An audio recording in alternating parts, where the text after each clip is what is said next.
Holy freaking crap. We need to talk about a new story involving the Vancouver Canucks and a player that they ended up choosing over defenseman Vince Dunn. Of course, we all know that Vince Dunn has been spectacular and has broken out for Seattle this year. In 69 games, he has 13 goals, 44 assists for 57 points, having an absolutely incredible season, and really being one of the main reasons why the Kraken have held that playoff spot throughout this entire season. And over the last 5 games, he has a miraculous 8 points and has been so influential to Seattle's success, and is just 26 years old. But here is where the Vancouver Canucks come into things. We're going to be breaking it all down right here, so watch till the end and subscribe if you're new for more trade rumor videos just like this. But this is really a crazy story coming out of the Vancouver media that just happened these last couple of days, talking about how the Canucks had a really real chance at Vince Dunn and passed up on him because,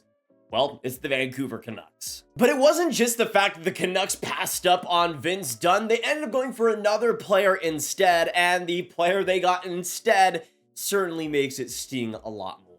Now, this rumor is coming from Thomas Drance of The Athletic, covering the Vancouver Canucks, and he said this on the situation surrounding Vince Dunn and why the Canucks and how the Canucks passed up on him.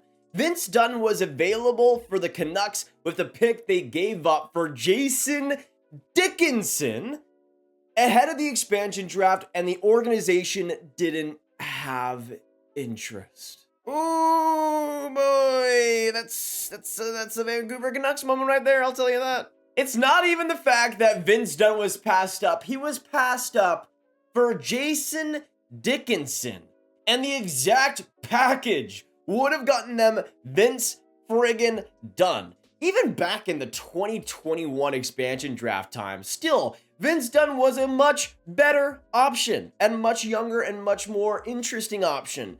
And the fact that they went after Jason Dickinson instead is going to sting for a long time.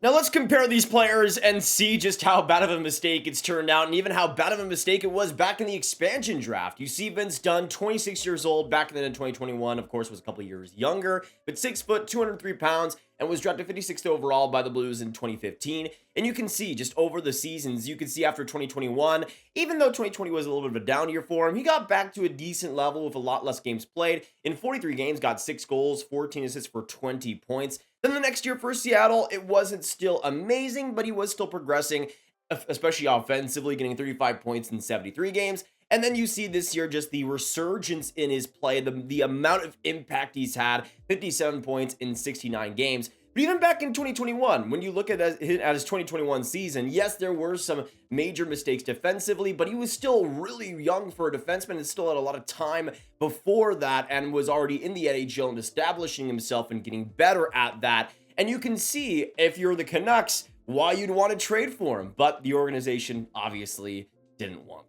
And then you look on Jason Dickinson, who is a year older, 6'2", 201 pounds, was drafted in the first round by the Stars in 2013. But you can see after 2021, I mean, this was a player who had less points than Vince Dunn in more games played, 15 points in 51 games. But it was with his Stars team that wasn't the best. But at the same time, Dickinson was a role player for the Stars. He was a role player for us. He wasn't doing that much. He was maybe good face-off wise. There were some points where he could join the rush, but he wasn't going to be a player who's going to be a game changer or anything. He'd be a nice piece in the bottom 6, which he is, but that never really clicked with the Canucks. They paid him a lot more than they probably should have, and that led to a lot worse deals. But it's crazy to think about with Vince Dunn, because as this puck-moving defenseman, this great mobile guy who can still sometimes makes these defensive mistakes, sure, but can bring so much offense to a new system. We look at that, and it kind of sounds exactly like Philip Hronek, who they traded a first-round pick for, a big asset for.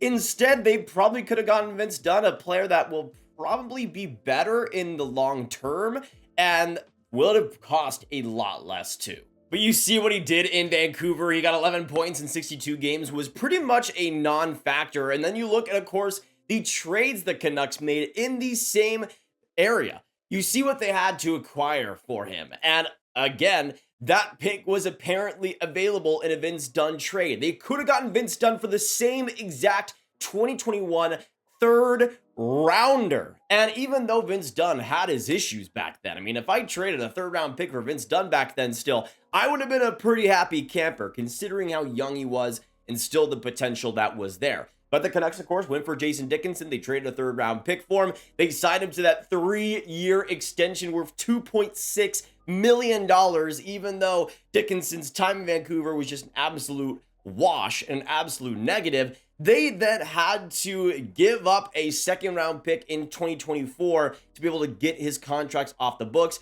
And then they, of course, got Riley Stillman back, which they end up getting another pick for instead, or a prospect in Josh Bloom. But they had to give up a 3rd and a 2nd to bring in Dickinson and to take him away. And the fact that they could have just had Vince Dunn instead and not traded for Philip Hronek is astounding. And looking at what the Canucks could have done, they could have just traded for Vince Dunn for that 2021 3rd round pick, and that would be it. Instead, the Canucks traded for Jason Dickinson, and they traded for Philip Hronek. They gave up a 1st rounder, they gave up a 2nd rounder, they gave up a 2nd rounder in the deal to get him off, they gave up a 3rd rounder to bring him in, and they also got Josh Bloom because of trading Riley Stillman and everything there. So, to me, I see all the assets the Canucks had to deal, and it could have just been solved by 1 3rd round pick being exchanged. Again, hindsight is 2020, but at the same time, there were still a lot of good things in Vince Dunn's game, even if they weren't quite accumulating yet. He was, 24 years old when the expansion draft happened. There was still tons of time for him to develop, and in Vancouver, he would have got a lot, pretty much the same time on ice that he got with Seattle, even if Quinn Hughes would have blocked some power play time. Vince Dunn is still a really great even-strength producer, and I think would have still done a lot of the same things in Vancouver. But again, just the priorities were way different. Jim Benning with another masterclass saga, and the Canucks ended up with all of this instead of just trading for Vince Dunn like they should. But it is so crazy to look back and just see how one trade could have completely altered the Canucks franchise, and in so many ways for the better. And it's pretty understandable that Jim Benning made a bunch of these deals that led up to this and led up to what we're seeing today. Could have just traded for Vince Dunn, but no, you just gotta go for Jason Dickinson, don't you? What a crazy story, though, and what a turn of events, and what a what-if for the Vancouver Canucks. Let us know down below, though. What do you think of this whole situation? Of course, what do you think about the Canucks passing up on Vince Dunn for Jason friggin' Dickinson? Let us know your thoughts down below. Of course, subscribe, hit that like button, hit that subscribe button if you're new, and share the video with all the hockey fans you guys know online. Share it with all the Canucks fans you guys know online if you want to get some salt in the wound for them. And click on this card for all my trading room content right in one playlist. My name is Nathan. Have a great day, and I'll see you in the next one. Goodbye.